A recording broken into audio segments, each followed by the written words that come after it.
Hello everyone, আসসালামু আলাইকুম। Farzana's cooking হাউসে আপনাদের স্বাগত। তো আজকে আমি আপনাদের সামনে একই ভিডিওতে দুটো রেসিপি শেয়ার করব। তো বাসায় সামান্য উপকরণ দিয়ে কীভাবে মজাদার আইটেম তৈরি করা যায় আজকে আপনাদের কাছে সেটাই তুলে ধরব।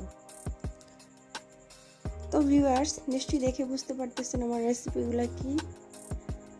ইয়েস, আজকে আমি ডাল ভুনা করব আর ভেন্ডি ভাজি করব। তো প্রথমে আমি মুগ ডাল আর মসুর ডাল নেব। তো সেক্ষেত্রে মুগ ডালটা একটু আমি হালকা ভেজে নেব যাতে করে কাঁচা স্মেলটা চলে যায়। তো আমার ভাজা দেখে নিশ্চয়ই বুঝতে পারতেছেন আমি কেমন করে ভেজে নিচ্ছি। খুব হালকা আছে, খুব ভালোভাবে ভেজে নিতে হবে। এরপর যে আমি ডালগুলা পানিতে ভিজিয়ে রাখবো। এখানে 1 কাপ মসুর ডাল নিয়েছি। তো মুগ ডাল আর মসুর ডাল আমি একসাথেই ভিজিয়ে দিলাম। এখন এটা আমি ভালোভাবে ধুয়ে নিছি। ধুয়ে এখন আমি পানি দিয়ে এটা সিদ্ধ করে নেব। আপনারাও ভুনা ডালটা আমার মতো করেই করে খেতে পারেন। যাদের বাচ্চারা খেতে চায় না, এভাবে করে দিলে অবশ্যই সব বাচ্চারা খেতে চাইবে। তো আমার ডালটা সিদ্ধ হচ্ছে, আমি ডালটাকে সিদ্ধ করে নিয়েছি। এখন আমি ডাল ভুনাতে চলে যাচ্ছি। প্রথমে আমি পরিমাণ মতো তেল দিয়ে নিলাম। বাসায় যখন কিছু থাকবে না, মাছ মাংস, তখন কিন্তু এই রেসিপিটা করে নিতে পারেন। খুবই মজাদার একটা রেসিপি, ডাল ভুনা ভেন্ডি ভাজি, অনেকেই ঢেঁড়স বলে। তো প্রথমে আমি পেঁয়াজগুলো দিয়ে দিলাম।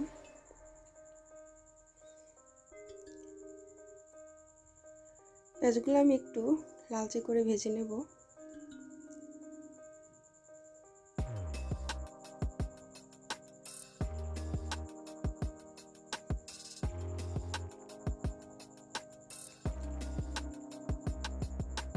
এখানে আমি রসুন কুচি করে নিয়েছি।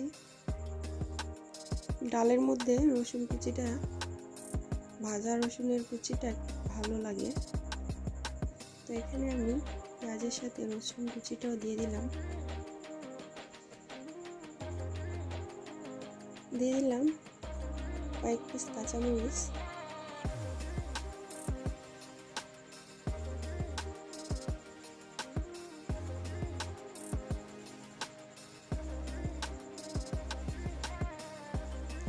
এখানে আমি একটু রসুন পেস্টও দিয়ে দেব। যেহেতু আমি ডালটা ভুনা করতেছি, সেহেতু আমি মশলাটাকে ভালোভাবে কষিয়ে নেব সব কিছু দিয়ে। এখানে কিছু পেঁয়াজ পাতা দিয়ে দিলাম। এটা অপশনাল, আপনাদের হাতের কাছে না থাকলে না দিলেও চলবে।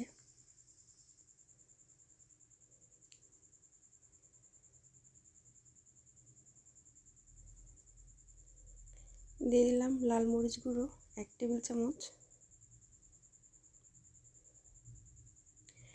এখানে দিয়ে দিলাম স্বাদ মতো লবণ।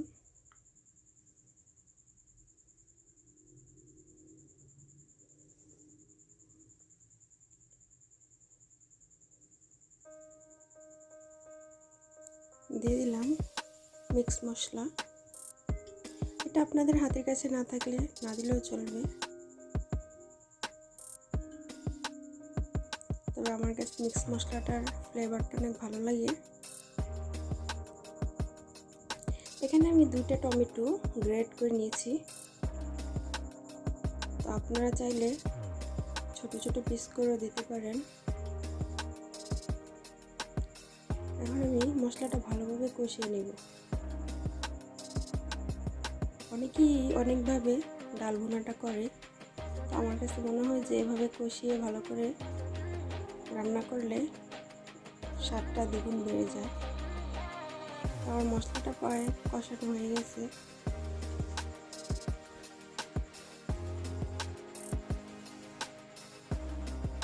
বাসায় যখন হাতের কাছে তেমন কিছু না থাকে তখন এই রেসিপিটা আপনারা ট্রাই করতে পারেন। আমার কাছে মনে হয় অনেকের কাছে হেল্পফুল হবে। তো দেখতে থাকুন আমি কিভাবে রেসিপিটা তৈরি করতেছি।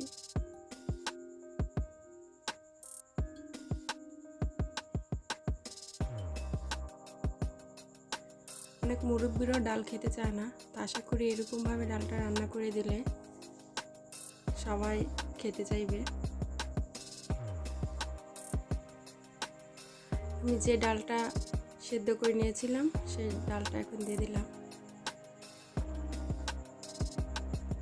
এমনভাবে সেদ্ধ করেছে এটা ঘুটার কোনো প্রয়োজন হয় না, খুব ভালোভাবে সেদ্ধ হয়ে গেছে মুগ ডাল মসুর ডাল দুটোই। এখন এটা আমি ভালোভাবে কষিয়ে নেব মশলার সাথে ডালটাকে।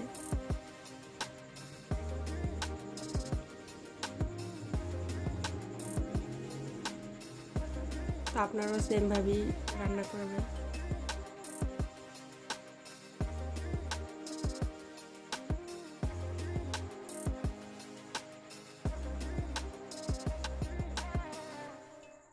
পর্যায়ে আমি পানি দিয়ে দেব। আমার ডালটা যেহেতু আগে থেকেই সেদ্ধ করা, তো সেই পরিমাণ মতোই পানি দিতে হবে, যেন ডালটা বেশি ঘনও না হয় পাতলাও না হয়, পর্যায়ে রাখতে হবে।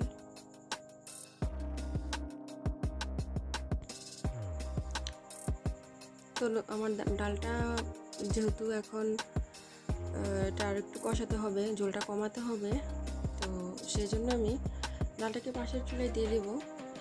হালকা আছে ডালটা একটু ঘন হোক। আর আমি এই চুলাতে আপনাদেরকে দেখিয়ে দিব ভেন্ডি ভাজিটা কীভাবে করতে হবে। তো আমি কড়াই বসাই দিলাম। তো এই পর্যায়ে আমি ভেন্ডিটা ভেজে নেব।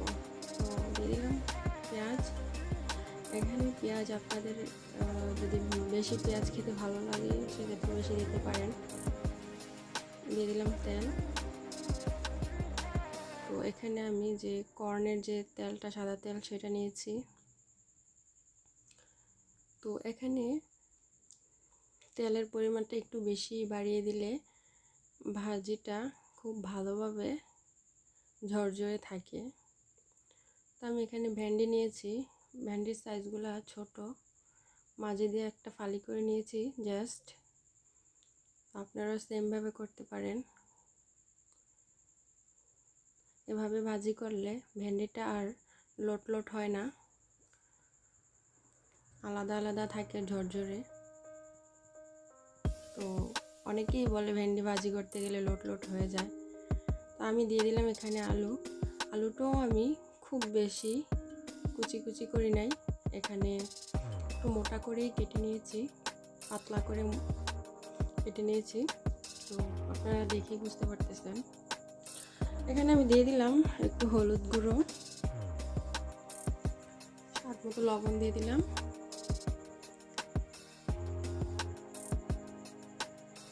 দিয়ে দিলাম কয়েক পিস কাঁচামরিচ।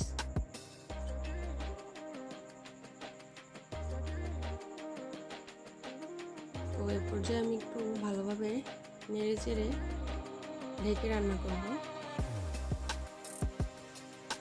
না ঢাকলেও হবে, ভেন্ডিটা আলুটা খুবই দ্রুত সিদ্ধ হয়ে যায়। তো সেই কারণে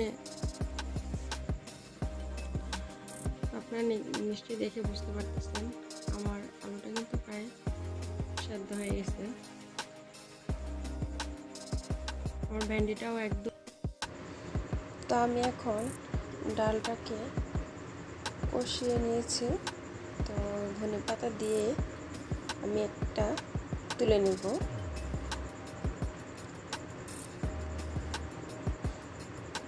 তো আপনারা দেখে বুঝতে পারতেছেন যে আমি কিভাবে ভেন্ডিটা এবং ডালটা রান্না করেছি। তো এখন এটা গরম গরম ভাতের সাথে পরিবেশন করে দেখিয়ে দিলাম। এটা অসাধারণ খেতে লাগবে। তো ফ্রেন্ডস, যদি আমার ভিডিওগুলো হেল্পফুল মনে হয় অবশ্যই চ্যানেলটা সাবস্ক্রাইব